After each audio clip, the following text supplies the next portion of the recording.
Hi, I'm James, and in this video I'm taking a look at Grand Theft Auto 5 running on NVIDIA GeForce GT 750M graphics.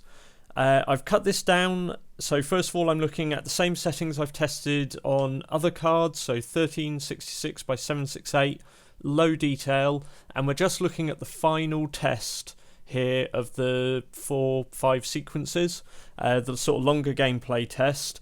As we can see, having gone from sort of the likes of the GeForce 820M and Intel Iris Pro 5200 up to a sort of higher class of discrete card, albeit a generation old now, and we've got a big uplift in performance as opposed to the GT 820M where we saw an average of sort of 35 frames per second, I believe, or 40 something, sort of mid 40s, low 40s on Iris Pro 5200.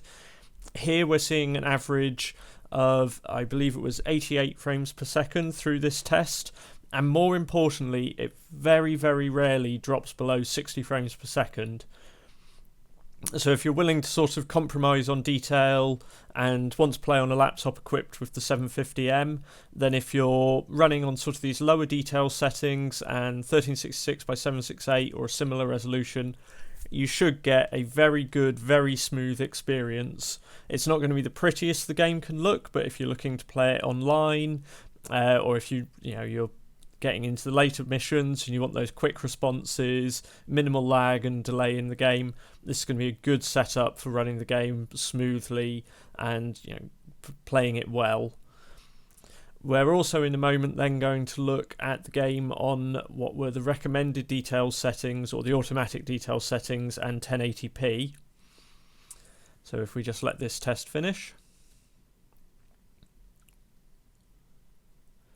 And moving on to the higher detail settings now, we can see we're running 1080p, we've got VSync on for 60 Hz, but we never reached that, but we've got quite a lot higher detail settings as the game automatically sets.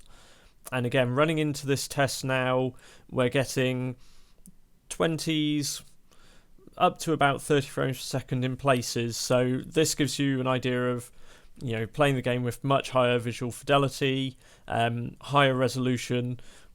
This perhaps isn't quite quick enough card to really run at this sort of settings, but if you go compromise somewhere in between and you're happy playing, say, 30 Hz or 30 frames per second, maybe on the half VSync setting to keep it nice and smooth and consistent, you'll get a very nice performance from it as well. Just maybe if you're playing online against people, you might want to opt for lower detail and higher performance. But certainly worth trying the game if you have a card such as this. Like I say, it gives good performance, looks nice, and is certainly playable. We'll also be looking at some of the other 8 series cards, the 840, 850, 860, 870 and 880 in the next few days, and with those we'll be focusing on these higher detail settings to see how they compare. I hope you found this video useful. If you want to keep in touch with what we're doing, then hit the subscribe button and let us know what you'd like to see on the channel, and check out the other videos we've got. Thanks for watching.